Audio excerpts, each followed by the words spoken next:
وعباد الرحمن الذين يمشون على الأرض هونا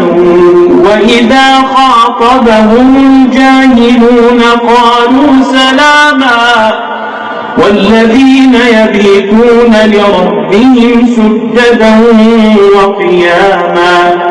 والذين يقولون ربنا اصرف عنا عذاب جهنم إن عذابها كان غراما إنها ساءت مستقرا ومقاما والذين إذا أنفقوا لم يسرفوا ولم يقتروا وكان بين ذلك قواما والذين لا يدعون مع الله إلها آخر ولا يقتلون النفس التي حرم الله إلا بالحق ولا يزنون ومن يفعل ذلك يلقى أثاما يضاعف له العذاب يوم القيامة ويخلد فيه مهانا إلا من تاب وآمن وعمل عملا صالحا فأولئك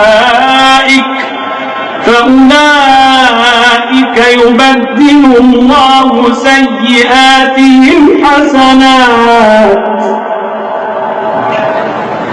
وكان الله غفورا رحيما ومن تاب وعمل صالحا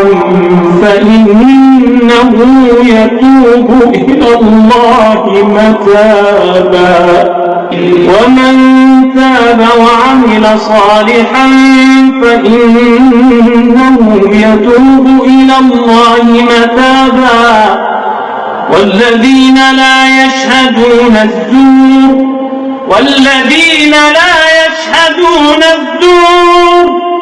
والذين لا يشهدون الزور وإذا مروا باللغو مروا كراما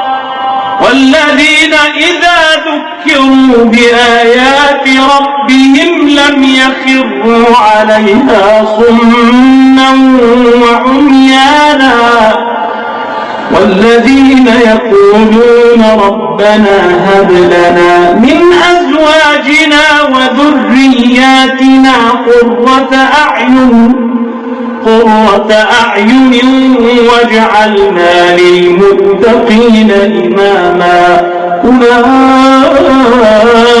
يجزون الغرفة بما